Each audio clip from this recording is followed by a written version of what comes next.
Hi everybody, it's showtime. It's Thursday again.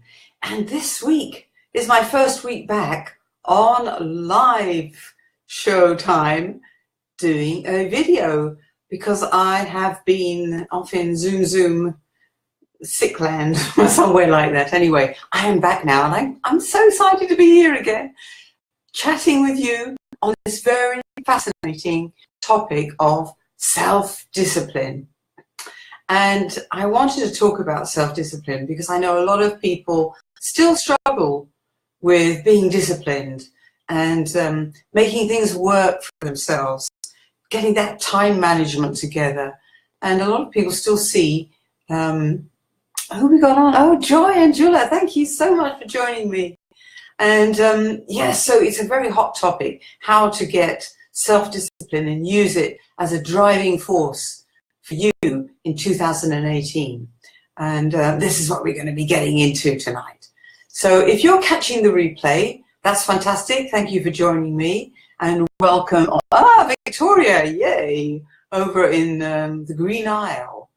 And if you're watching the replay, just stick your comments in. I'll always get back to you and look forward to hearing what you think about self-discipline. And is it a struggle for you? Is it a dirty word for you? What does it really mean for you? Now, this all started just a couple of weeks ago when somebody asked me, they said to me, I really admire you for your self-discipline.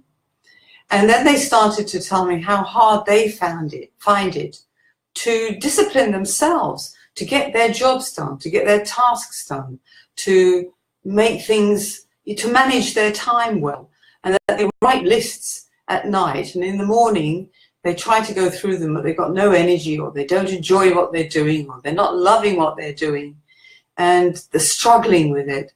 And so discipline becomes a dirty word. And she started to beat herself up about it, and at the same time praising me for my self-discipline. So I thought, there are still people who struggle with getting their work done and have to write long lists and do time management courses and classes. So let's get into this topic and find out what it is that I do or others will do to help them get through the day, to get that pile of emails sorted, to get that all those tasks done, even those everyday things that we all have to do. Like going shopping, going to the bank, filling the car up with diesel, petrol, jungle juice, whatever it is. Those tasks that we have to do that can fill up our day and bring down our mood so that we're not really good at doing what we want to do. So how do you manage time? How do you manage your daily workload? Are you one of these disciplined people? Do you find it easy to discipline yourself and get your work done? Just pop your comments in if you've got any thoughts and ideas about it, and then we can have a good chat. But, I think a lot of us, when we think about discipline, we're reminded of school days and, being caught by the teacher for talking during class or arriving late or not doing the homework on time. And then you were given these silly tasks of writing out sentences, or what do they call it? Detention. And writing out sentences 100 times. I must not talk in class. I must never be late again. And all this kind of thing. Hey, thank you so much, Lucinda. Yeah, I had it cut. I said I'm going to cut my hair and get a new look. Cheer myself up a bit. Instead of looking 205, I now feel like 95. So she was, so if you remember back to those school days, or maybe you did military service, or you went to boot camp, or you worked in a factory where you had to clock in and clock out. All these things conjure up and associate with us many negative memories and associations with self-discipline, punishment, disobedience, being reprimanded for not getting things done on time. And so this is taught in schools. This is taught by our parents. This is taught to us in our workforce. and it's so negative, and it just breeds more negative thinking to associate discipline with pain and punishment. And if you think back, did you actually benefit in any way from, staying behind at school and writing out those stupid lines, or being punished by, I know guys in the military had to stand in the middle of a kind of playground area with a rifle above their head for 15 minutes, 3 times a day as a punishment. Do you think they actually learned anything from this kind of association between discipline and punishment? I doubt it. What you're saying, detention and line writing did a lot of never liked discipline and punishment. Yeah, it's sad, isn't it, that we still associate discipline with punishment. And for me, a lot of that is to do with the regimental workforces that we are told to aim for as youngsters. Our parents, teachers, our society, the norm is get a job, get a proper job, and be disciplined, and you'll get paid at the end of the day, the month, the year, and that's life. That's all there is to life, is working for the man and being disciplined. But in actual fact, this does not teach discipline. In fact, it prevents you from actually benefiting from exercising your decision muscles for yourself. And secondly, being self-disciplined. Because you're always being told what to do, when to do it, when to come to work, when to clock in, when to clock out, and you don't have much incentive to do much else. So we are prevented from exercising our decision muscles and self-discipline. What do you think? Have you had those experiences yourself? Is it something that you still have problems with, to understand, to make it work for you? Is it still something that you struggle with? Oops, paper is falling everywhere. Something you still struggle with? I think that is the origin of my dislike for writing. It just causes us to rebel more. Yeah, I think you're right. It does cause you to be put off doing something because you associate it with that negative thinking. I'll tell you a story about myself, actually, because growing up, I had real difficulty getting involved in a proper job. And for some reason, one day, I joined a telephone sales team.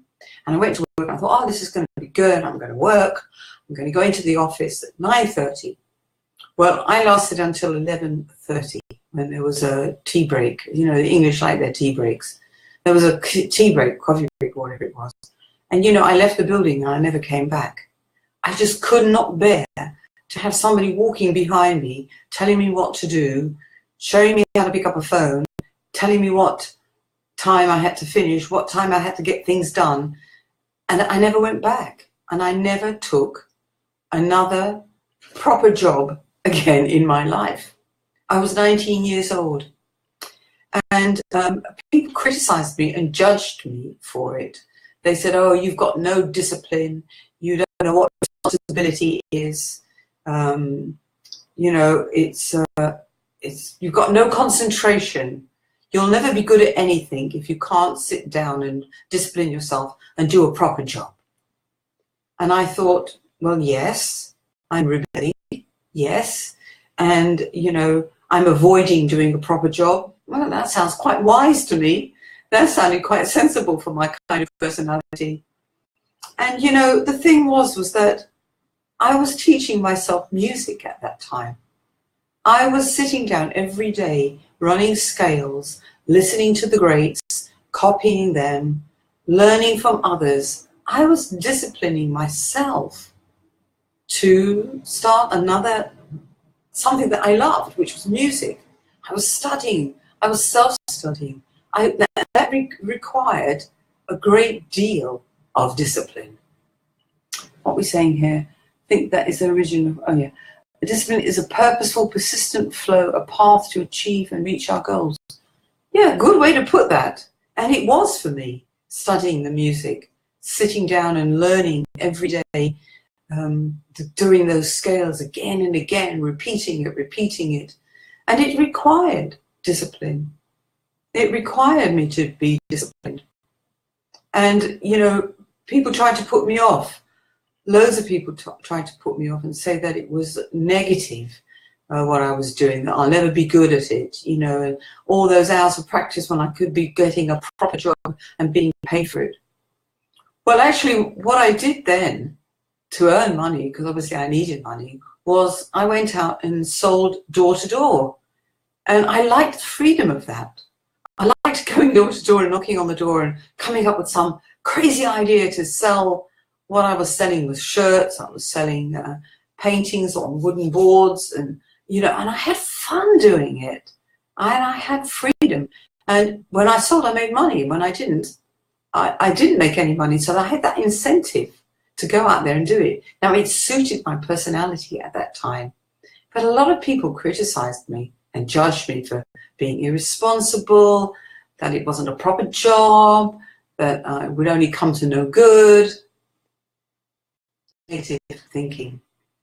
And, you know, even something I wrote about this week about swimming. I used to go swimming 3 times a week. I absolutely loved it. And I would go for that last session of the day. And when there were the least number of people in the pool. But of course, you know, winter time, when it was raining or when the weather was really horrible and I had to get out of the house, I didn't want to go. And I started to make a list of excuses not to go. I wouldn't enjoy it. It was too cold. Can you imagine getting wet, getting into the chlorine? I made such a silly long list of things. But then I changed my thinking. I started to remember all the good things that I felt during and after. The fantastic fresh feeling of gliding through the water, enjoying that wonderful shower afterwards, feeling refreshed and energetic. And I kept those pictures, those images of all the wonderful positive things that I enjoyed. And what happened? I packed my bag and went swimming.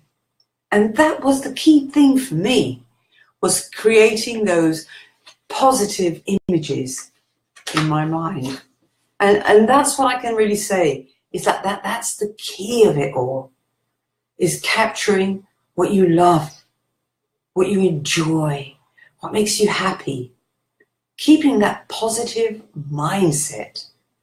And it's so simple to just switch it, to just turn it round.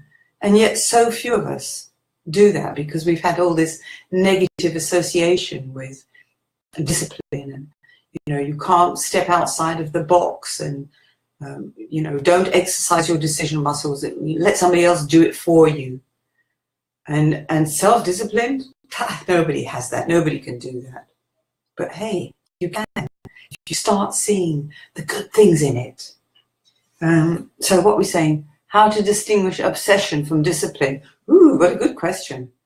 Well, there is a fine line, you know, because sometimes how long will you, let's put it like this, how long will you keep trying to do something to get it done and not get obsessed about it? Well, for me, it's like, I just break it down into simpler things. I've got things to do. I've got my blog to bring out every week. I've got the writing to do. You were saying, Lucinda, that you don't enjoy the writing. For me, it's wonderful. I just love writing. It's like, you know, painting, putting my thoughts down, making putting my pictures, the images in my mind into writing. And so I enjoy doing it. But even things I don't like doing, you know, like some of the social media stuff I don't always enjoy. Thank you for those thumbs up and hearts, that's lovely. You know, when I think about things that I don't enjoy or I don't want to do, it might even be something simple as cleaning or hoovering the house or, you know, sweeping up in the garden, things like that. Everyday tasks which you may find boring. You know, going on your Twitter account and having to do all sorts of things, doing research. You know, I don't know what it is. You're not telling me what you really don't like doing in life, but whatever it is that you don't enjoy doing, it is about changing that switch in your mind to finding some pleasure in it or some fun in it. So for example, you like washing up, or you don't like hoovering, cleaning. Well, maybe you put music on and, you know, dance to it, or listen to music while you're doing it, so that it takes your mind off the task that you're doing. You're distracting yourself in a way, distracting and finding the pleasure and the fun in it. What are we saying? Live by discipline enables us to be efficient and actually free within our limitations. Yeah. Live by discipline enables us to be efficient. Yeah, I think being efficient is, you know, gives us satisfaction, doesn't it? Lucinda, writing and discipline a battle. See, sitting down writing as punishment. Love being up and about. Sales and cold calling was my best. Well, that's it, you see. You love doing that. And that's what made you do it well and successfully. And as you say, it gives you the pleasure. But to sit down and write, you still have negative associations. Well, maybe for you, that's not the way to go forward. But there could be a way. You know, if you really had it in your heart, or you a desire to do a book, a pamphlet, to write an article or a blog. I know you've got lots of fantastic topics.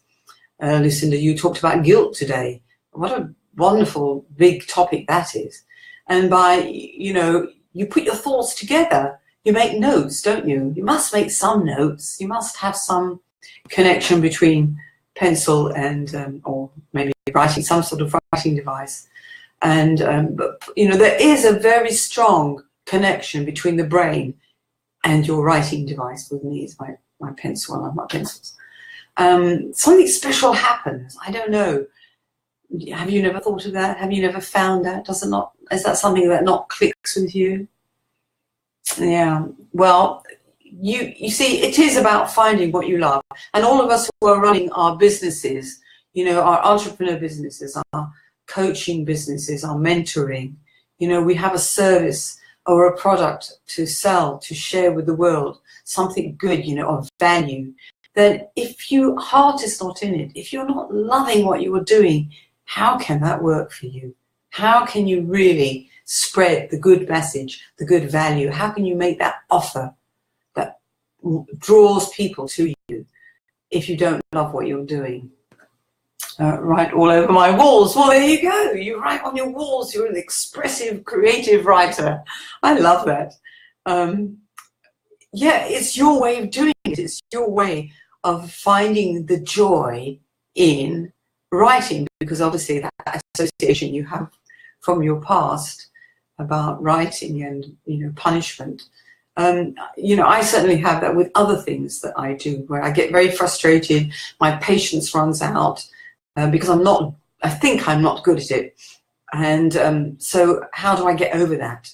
Well, if it really is frustrating and it's a job to do, then I would delegate it. I would ask for help.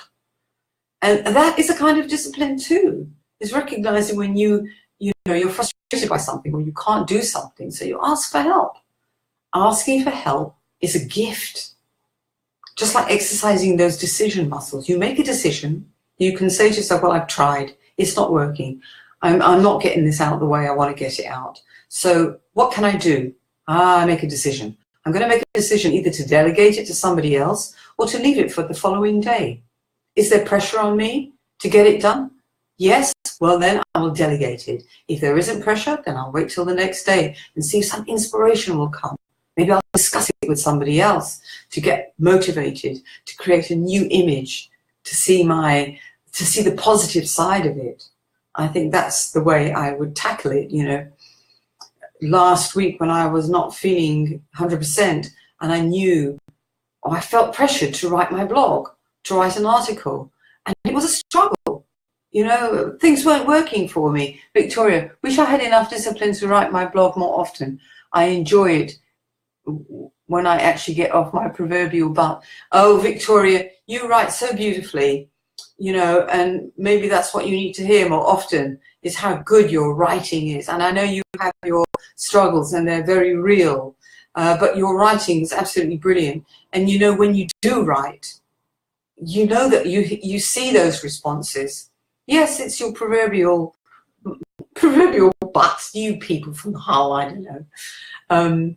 But I know there are times when it's a struggle, and for me last week it was a real struggle. I didn't know if I was writing or hallucinating. Sometimes I couldn't even tell the difference. I was really not with it. And it was a struggle. And then when I wrote it, I doubted it. I just thought, oh, it's not good. It's not up to standard. It'll never work. I'm sure you felt that, Victoria and Lucinda, struggling to, those battles, inner battles we have about our self-confidence. It's also linked up, isn't it? It's also closely tied up.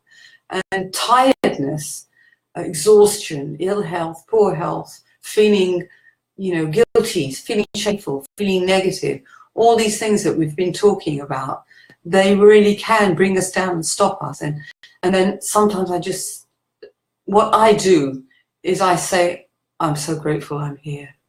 I'm so grateful that I'm alive. And I try to remember all the great things that I've done. I go through that list of achievements, all the things that I've accomplished and achieved. I dig them out. I remember them. I let them go through my mind like a cinema. Try to really remember the fun in my life, the love that I have for my life, the wonderful people that are there for me, that support me and care for me and love me, like you lot. So, one of the things that I admire very much is Bob Proctor.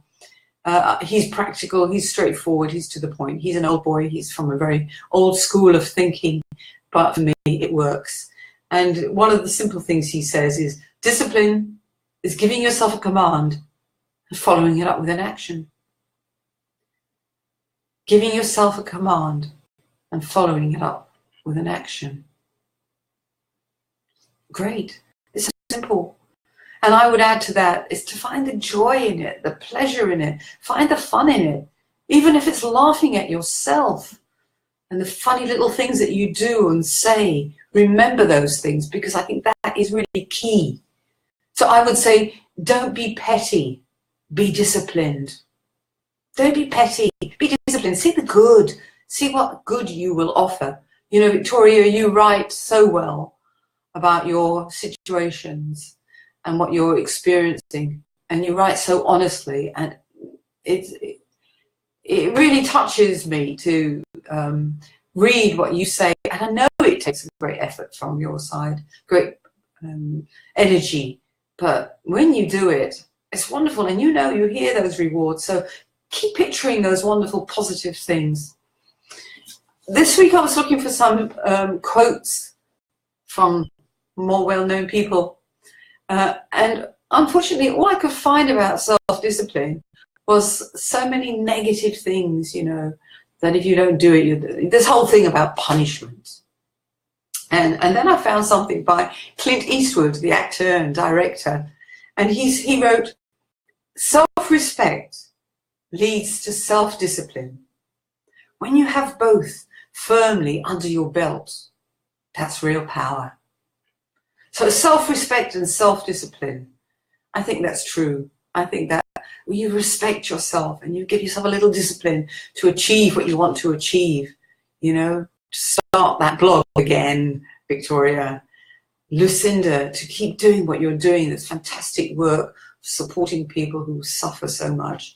What we're saying, our daily life is full with various expectations of disciplined manner in our actions. Yeah, we have to discipline ourselves, to prepare the food, to eat. I mean, I know that sometimes for me, it's a real effort to do that. And, then I start to think, what do I want to eat? Is it possible that I can cook that now? So I'm finding the joy and finding the connection with love. Yes, that's true. That's very true. And there will always be things we hate to do. There will always be jobs and tasks that we dislike doing. And, I'm sure you find this too, that if you do it with that grumpy mindset, if you do it, I hate doing this, I don't want to do this anymore, then more than likely it will not be a good job done.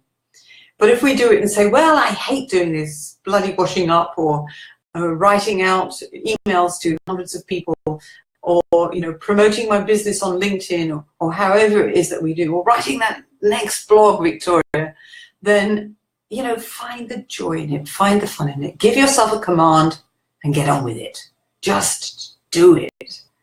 One of the things that I've just been reading with Bob Proctor is visualize the end. This is what he says, 3 simple things. Visualize the end result. Visualize what will happen when you complete that task, that blog post, that new book you're going to write, that article, that next video that you're going to do. Visualize the end. Picture it, believe it, really imagine it with your full capacity. And then remove negative thoughts. Cast them out, let them go, remove your negative thoughts. And then thirdly, focus on the positive. Really just focus, picture all the positive things you feel about yourself, about your work, about your offer, your business, your writing, the next talk that you're going to do, the next promotion that you're going to have, the next book. Focus on those positive things. And it isn't easy always. We know that. We all have our struggles.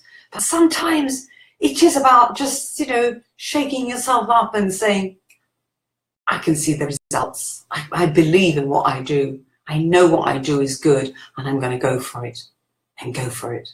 That's what I want to say to you today. So we're coming up to the end of the half hour, and thank you so much for being with me. I really appreciate that. And if this is something that you feel that you would like to develop, you'd like to understand self-discipline, your self-discipline muscles, if there's something that resonates with you that you want to take further, you want to overcome, it's a lovely word, and you want to see the positive in what you're doing, you need a boost of energy, boost of confidence, I would love to help you.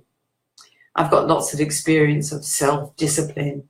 I'm not bad at it, I would say, because I know how to find the positive sides, focusing on that, getting rid of the negative and seeing the end results. So please do contact me. Leave your name below. You know my website, the 3 famous W's, and my name, georgiaburgess.com, where I write regularly and put up all kinds of tips and tricks about writing and speaking and life mentoring, how to have a good life, a nourishing and flourishing life. I love to spread the good energy. So if this is something that resonates with you because you want to be heard, you want to be understood, and you want to be believed, contact me. I'd love to help you. There's always a chat box on my website where you can book in a nice chat with me. But apart from that, I want to wish you a wonderful evening. Thank you so much for joining me. I really appreciate all your comments and all the things that you've contributed. And if you're watching the replay, get in there and put in your comments too. I'll get back to you as soon as I can. So you have a beautiful evening this Thursday, the 11th of January. I hope it's great where you are and that you're feeling some positive vibrations from chatting with me tonight. So I send you huge love, praise and thanks, and positive vibrations to have a beautiful evening. And I look forward to seeing you again next week. Mwah! Signing out now.